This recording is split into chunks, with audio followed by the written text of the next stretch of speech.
Bonjour les enfants. Alors aujourd'hui, on est jeudi et aujourd'hui, je vais vous envoyer un travail de la part de maîtresse Adeline qui a une activité pour vous à propos des formes.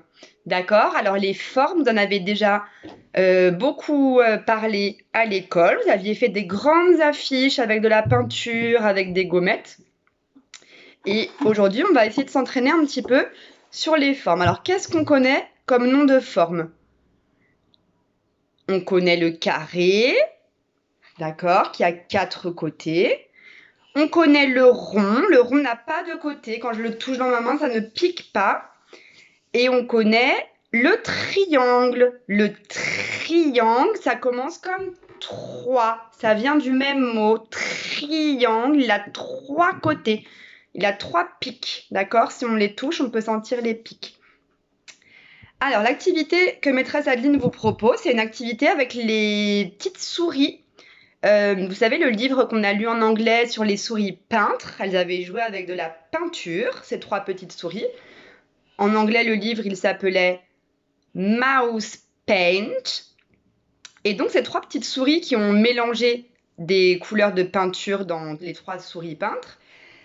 Dans les 3 souris en papier, elles ont joué avec les formes. D'accord? Donc, dans le message, il y aura quelque chose pour écouter cette histoire. Tu vas d'abord écouter l'histoire des souris en papier et après tu vas fabriquer des petites choses en découpant. D'accord? On se souvient bien, pour découper les ciseaux comme ça, il doit faire clac très fort, bien d'un seul coup, sans hésiter, sans que ça tourne, au milieu du papier, et c'est la main qui emmène le ciseau où il veut aller. D'accord? Alors, je vous ai trouvé une petite comptine dans notre boîte à comptines sur les formes qui s'appelle la chanson des formes. Monsieur Carré a 4 côtés. Monsieur Rectangle est plus allongé. Monsieur Triangle, 3 bouts pointus. Et Monsieur Rond commence à rouler, rouler, rouler.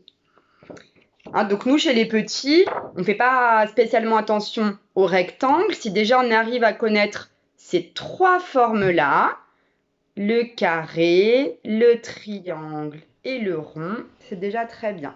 Donc on peut faire comme jeu, montre-moi le carré, montre-moi le rond, montre-moi le triangle. Et on peut faire aussi, qu'est-ce que c'est ça comme forme? Et ça, qu'est-ce que c'est comme forme? Et ça? Très bien. Donc vous avez vu, la première fois, c'est reconnaître. Et la deuxième fois, c'est nommer la forme, puisque c'est pas moi qui dis le nom de la forme, c'est l'enfant qui le dit. Donc le deuxième est un peu plus difficile que le premier, d'accord? Alors pour terminer, vous avez fait la chasse aux œufs il n'y a pas très longtemps. Et aujourd'hui, j'aimerais qu'on fasse la chasse aux formes dans la maison.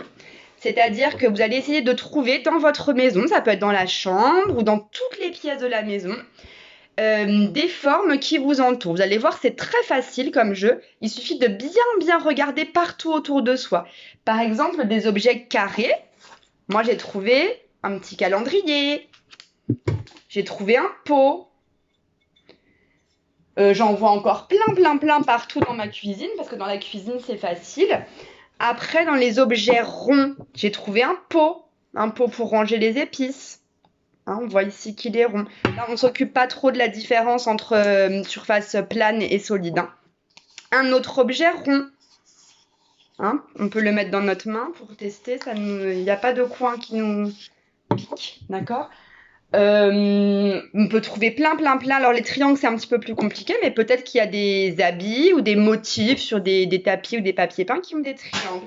D'accord. Donc, une petite chasse comme ça. Et si tu peux me faire une petite photo de quelques objets que tu as réussi à ramasser, et surtout la photo de la réalisation que tu vas découper, parce que maîtresse Adeline attend de recevoir vos photos aussi. Je lui montre tous les jours le travail que vous faites, elle est très contente de vous aussi. Voilà, je vous fais des gros bisous les enfants, et on se reverra une dernière fois demain avant les vacances, avant de laisser un petit peu l'école de côté. Voilà, bonne journée!